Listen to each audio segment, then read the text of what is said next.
ಕ್ಷೇತ್ರದ ಯರ್ನಾಳ್ ಗ್ರಾಮದಲ್ಲಿ ಕಟ್ಟಿರ್ತಕ್ಕಂತ ಒಂದು ಹೊಸದಾದ ಪಂಚಾಯತಿ ಕಟ್ಟಡ.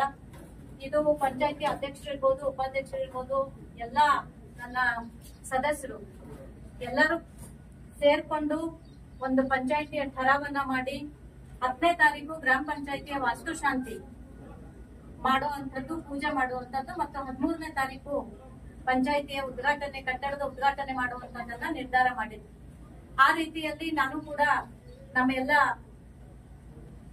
ಪಂಚಾಯತಿಯ ಸದಸ್ಯರಿಗೆ ಹೇಳಿದ್ದೆ, ಪ್ರೋಟೋಕಾಲ್ ಅನ್ನ ಮೇಂಟೈನ್ ಮಾಡಿ ಪ್ರೋಟೋಕಾಲ್ ಪ್ರಕಾರ ನಾವು ಉದ್ಘಾಟನೆಯನ್ನ ಮಾಡೋಣ ಅಂತ ಕೂಡ ಹೇಳಿದ್ದೆ.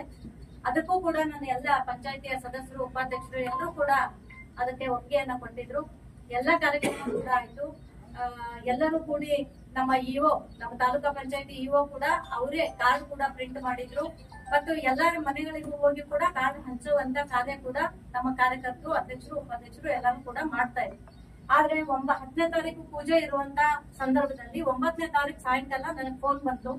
ನಮ್ಮ ಉಪಾಧ್ಯಕ್ಷರು ನನಗೆ ಫೋನ್ ಮಾಡ್ಬಿಟ್ಟು, ನಮ್ಮ ಕಾರ್ಯಕರ್ತರು ಫೋನ್ ಮಾಡ್ಬಿಟ್ಟು, ಸರ್ಕಾರದಿಂದ ಈ ಕಟ್ಟಡದ ಪೂಜೆಯನ್ನ ಮಾಡಬಾರ್ದು ಅಂತ ಹೇಳ್ತಾ ಇದ್ದಾರೆ ಅಂತ ಹೇಳಿದ್ರು. ಹಾಗಾಗಿ ನಾನು ಇಒ ಅವ್ರಿಗೂ ಕೂಡ ಮಾತಾಡಿದೆ, ಸಿಇ ಅವ್ರಿಗೂ ಮಾತಾಡಿದೆ. ಇಲ್ಲ, ಕೆಲವೊಂದು ಪ್ರೆಷರ್ ಬರ್ತಾ ಇದೆ, ಹಾಗಾಗಿ ನಾವು ಇದನ್ನ ಮಾಡಕ್ ಬಿಡಕ್ಕಿಲ್ಲ ಅಂತಂದ್ರು. ಆದ್ರೆ ಎಲ್ಲಾನು ಕೂಡ ಪ್ರೊಸೀಜರ್ ತುಂಬಾ ಕರೆಕ್ಟ್ ಆಗಿ ಮಾಡಿ, ಠರಾವ್ ಮಾಡಿ, ಈ ಪೂಜೆಗೆ ಎಲ್ಲರೂ ಕೂಡ ಒಪ್ಕೊಂಡ್ಮೇಲೆ ಈ ರೀತಿ ಯಾಕಾಯ್ತು ಅನ್ನುವಂತ ಪ್ರಶ್ನೆನ ನಾನು ಅಧಿಕಾರಿಗಳಿಗೂ ಕೂಡ ಕೇಳಿದ್ದೆ. ಆದ್ರೆ ಮೇಲಿಂದ ಪ್ರೆಷರ್ ಬರ್ತಾ ಇದೆ, ಮಾಡಕ್ ಆಗಲ್ಲ ಅಂತ ಹೇಳಿ ಅವರು ಕೂಡ ಹೇಳ್ತಾ ಇದ್ರು. ಅದ್ರ ನಂತರ ಎಲ್ಲಾ ಮೆಂಬರ್ಸ್ ಕೂಡ ಪೊಲೀಸ್ ಸ್ಟೇಷನ್ ಕರ್ಸುವಂತ ಕಾರ್ಯ 9ನೇ ತಾರೀಕು ಆಯ್ತು. ಅಲ್ಲಿ ನನ್ನ ಟೌನ್ PSI ಅವ್ರಿಗೂ ಕೂಡ ನಾನು ಮಾತಾಡಿ, ಏನೂ ಆಗಿಲ್ಲ, ಯಾಕೆ ಈ ತರ ಮಾಡ್ತಾ ಇದ್ದೀರಾ ಅಂದ್ಮೇಲೆ ಇಒ ಅವ್ರು ಕಂಪ್ಲೇಂಟ್ ಕೊಟ್ಟಿದ್ದಾರೆ, ಅಲ್ಲಿ ಕಾನೂನು ಸುವ್ಯವಸ್ಥೆ ಹದಗೆಡಬಾರ್ದು, ಹಾಗಾಗಿ ನಾವು ಅದರಲ್ಲಿ ನೋಡ್ತಾ ಇದ್ದೀವಿ ಅಂತೇಳಿ ಅವರು ಕೂಡ ತಮ್ಮ ಅನಿಸಿಕೆಯನ್ನ ಹೇಳಿದ್ರು. ಅದಾದ ನಂತರ ಎಲ್ಲಾ ಅಧಿಕಾರಿಗಳ ಜೊತೆ ಮಾತಾಡಿ ಬೆಳಿಗ್ಗೆ 10 ತಾರೀಕಿಗೆ ಆಗ್ಬೇಕಂತ ಪೂಜೆ ಕೂಡ ಮಾಡುವಂತ ವ್ಯವಸ್ಥೆ ಆಯ್ತು. ಬೆಳಿಗ್ಗೆ ನಮ್ಮ ಉಪಾಧ್ಯಕ್ಷರು ಎಲ್ಲ ಮೆಂಬರ್ನ ಕರ್ಕೊಂಡು ಬಂದು ಪೂಜೆ ಮಾಡುವಂತದನ್ನ ಪ್ರಾರಂಭ ಮಾಡುವಂತ ಸಂದರ್ಭದಲ್ಲಿ ಅಧ್ಯಕ್ಷರು ಆ ಪೂಜೆಗೆ ಬರ್ಲಿಲ್ಲ. ಅಧ್ಯಕ್ಷರು ಬರ್ಲಿಲ್ಲ ಅಂತಂದ್ಮೇಲೆ ಉಪಾಧ್ಯಕ್ಷರಾದಂತ ನಮ್ಮ ದಿಗ್ವಿಜಯ ಪಾಟೀಲ್ ಅವರು ಅದಕ್ಕೆ ಕೂಡಬೇಕಿತ್ತು. ಆದ್ರೆ ಅವರು ಅದನ್ನ ತನ್ನ ಒಂದು ಸ್ಥಾನವನ್ನ ಬಿಟ್ಕೊಟ್ಟು ನಮ್ಮಲ್ಲಿ ಒಬ್ಬ ದಲಿತ ಅರ್ಚನಾ ಕಾಂಬಳೆ ಅಂತ ಹೇಳಿ ನಮ್ಮ ಸದಸ್ಯರಿದ್ದಾರೆ, ಅವರಿಗೆ ದಂಪತಿಗೆ ಒಂದು ಪೂಜೆ ಮಾಡುವಂತ ಅವಕಾಶವನ್ನ ಕೊಟ್ಟರು. ಆ ಪೂಜೆ ಕೂಡ ಆಯ್ತು. ಈ ಕಡೆ ಪೂಜೆ ಆಗ್ಬೇಕಾದ್ರೆ ಮತ್ತೆ ಹೊರಗಡೆ ಅಧಿಕಾರಿಗಳು ಬಂದು ಈ ಪೂಜೆಯನ್ನ ಬಿಟ್ಟು ಹೇಳ್ಬೇಕು ಅನ್ನುವಂತ ಪ್ರೆಷರ್ ಅನ್ನ ಮಾಡಿದ್ರು. ಹಂಗು ಹಿಂಗು ಪೂಜೆ ಮಾಡಿ ಎಲ್ಲ ನಮ್ಮ ಸದಸ್ಯರು ಹೊರಗ್ ಬಂದ್ಮೇಲೆ ನಮ್ಮ ತಾಲೂಕಾ ಪಂಚಾಯತಿ ಇಒ ಒಳಗಡೆ ಪೂಜೆ ಇದೆ, ಒಳಗಡೆ ಇಲ್ಲಿ ತಂದಂತ ಮುತ್ತೈದೆಯರು ಆರತಿಯನ್ನ ಇಟ್ಟಿದ್ದಾರೆ, ಕಳಶ ಇಟ್ಟಿದ್ದಾರೆ, ಗುರುಡಿಯನ್ನ ಇಟ್ಟಿದ್ದಾರೆ, ಒಳಗಡೆ ಪೂಜೆ ಹಾಕಿದೆ.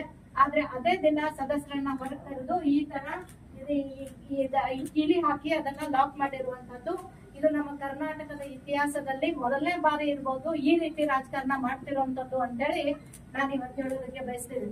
ರಾಜಕಾರಣ ಮಾಡ್ಬೇಕು, ಆದ್ರೆ ಒಂದು ಈರ್ಷೆಯ ರಾಜಕಾರಣವನ್ನ, ಜನರಿಗೆ ತೊಂದರೆ ಕೊಡುವಂತ ರಾಜಕಾರಣವನ್ನ ಮಾಡಬಾರ್ದು ಅನ್ನುವಂಥದ್ದನ್ನ ನಾವೆಲ್ಲರೂ ಇವತ್ತು ನಿಷೇಧ ಮಾಡಿದ್ವಿ. ಈಗ ಬೀಗೆ ಹಾಕಿ ಒಳಗಡೆ ಪೂಜೆಯನ್ನ ಇಟ್ಕೊಂಡು ನಮ್ಮ ಸದಸ್ಯರಿಗೆ ಊರಿನಲ್ಲಿ ಎಲ್ಲಾನು ಕೂಡ ಪ್ರೆಷರ್ ಮಾಡಿ, ಅಧಿಕಾರಿಗಳ ಮೇಲೆ ಪ್ರೆಷರ್ ತಂದು ಈ ಒಂದು ಕಾರ್ಯಕ್ರಮವನ್ನ ಮೊಟಕುಗೊಳಿಸುವಂತ ಕಾರ್ಯ ಇವತ್ತು ಕಾಂಗ್ರೆಸ್ನ ಈ ಮುಖಂಡರು ಮಾಡಿದ್ದಾರೆ. ಅದು ಆದ್ರೂ ಕೂಡ ಇವತ್ತು ನಾವು ಉದ್ಘಾಟನೆ ಮಾಡೇ ಮಾಡ್ತೀವಿ ಅಂತ ಕಾಯ್ದೆಸಿರಿ ಏನೋ ಠರಾವ್ ಪ್ರಕಾರ ನಾವು ಇವತ್ತು ಒಪ್ಕೊಂಡಿದ್ವಿ. ನಿನ್ನೆ ಕೂಡ ಬಹಳ ದೊಡ್ಡ ರೀತಿಯಲ್ಲಿ ಎಲ್ಲರ ಮೇಲೂ ಕೂಡ ಪ್ರೆಷರ್ ಮಾಡಿ ಈ ಒಂದು ದಲಿತ ಅಧ್ಯಕ್ಷರಿರೋದ್ರಿಂದ ಅವರಿಗೆ ಶಾಸಕರು ವಿರೋಧ ಮಾಡ್ತಾ ಇದ್ದಾರೆ ಅಂತಕ್ಕಂತ ಒಂದು ವಾಟ್ಸ್ಆಪ್ ಮೆಸೇಜ್ ಅನ್ನ ಇಡೀ ಕ್ಷೇತ್ರದಲ್ಲಿ ಓಡ್ಸಾಡಿದ್ದಾರೆ. ಆದ್ರೆ ನಾನು ನಿಪ್ಪಾಣಿ ಕ್ಷೇತ್ರದ ಮಗಳಾಗಿ 12 ವರ್ಷ ಒಬ್ಬ ಶಾಸಕಿಯಾಗಿ ನಾನು ಇಲ್ಲಿ ಕರ್ತವ್ಯವನ್ನ ಮಾಡಿದ್ದೀನಿ.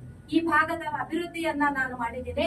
ಆದ್ರೆ ಯಾವತ್ತೂ ಕೂಡ ಯಾವುದೇ ಜಾತಿಯ ರಾಜಕಾರಣವನ್ನ ನಾನು ಇಲ್ಲಿವರೆಗೂ ಮಾಡಿರುವಂತ ಉದಾಹರಣೆಗಳಿಲ್ಲ. ಇದರಲ್ಲಿ ನಾವು ನಾವೆಲ್ಲರೂ ಕೂಡ ಮಾನವ ಜಾತಿಯವರು ಅಂತ ಹೇಳಿ ತತ್ವವನ್ನ ಇಟ್ಕೊಂಡು, ಈ ಕ್ಷೇತ್ರ ನನ್ನ ತಾಯಿ ಮನೆ, ಹಾಗಾಗಿ ಈ ಕ್ಷೇತ್ರದ ಜನತೆ ನನ್ನ ಮಗಳು ಅಂತ ಒಪ್ಕೊಂಡಿದ್ದಾರೆ. ನಾನು ಕೂಡ ನನ್ನ ಜನತೆ, ನನ್ನ ತವರಿನ ಜನತೆ ಅಂತ ಹೇಳಿ ನಾನು ಕೂಡ ಇಲ್ಲಿವರೆಗೂ ಒಂದು ಕಾರ್ಯವನ್ನ ಮಾಡಿದ್ದೇನೆ. ನಮ್ ಸರ್ಕಾರ ಕೂಡ ಇತ್ತು. ಆ ಟೈಮಲ್ಲೂ ಕೂಡ ನಾವು ಯಾರಿಗೂ ಈ ರೀತಿ ತೊಂದರೆ ಕೊಡೋದನ್ನ ಮಾಡಿಲ್ಲ. ಆದ್ರೆ ಇವತ್ತು ಈ ರೀತಿಯಾದಂತ ಒಂದು ಕಾರ್ಯ ಕಾಂಗ್ರೆಸ್ ಸರ್ಕಾರದಿಂದ ಆಗಿದೆ. ಅಧಿಕಾರಿಗಳ ಮೇಲೆ ಒತ್ತಡ ತಂದಿದ್ದಾರೆ. ಆದ್ರೂ ಕೂಡ ನಾವು ಇವತ್ತು ಬಂದು ಅರ್ಚನಾ ಅವ್ರ ಕಡೆಯಿಂದ ಇವತ್ತು ತೆಂಗಿನಕಾಯಿ ಹೊಡೆದು ಇಲ್ಲಿ ಉದ್ಘಾಟನೆಯನ್ನ ಮಾಡಿ ನಾವು ಕಾರ್ಯಕ್ರಮವನ್ನ ನೆರವೇರಿಸಿದ್ದೀವಿ.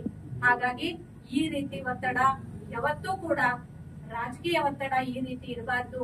ಜನರಿಗೆ ಒಂದು ತೊಂದರೆ ಕೊಡ್ತಕ್ಕಂತ ರಾಜಕೀಯ ಆಗಬಾರ್ದು.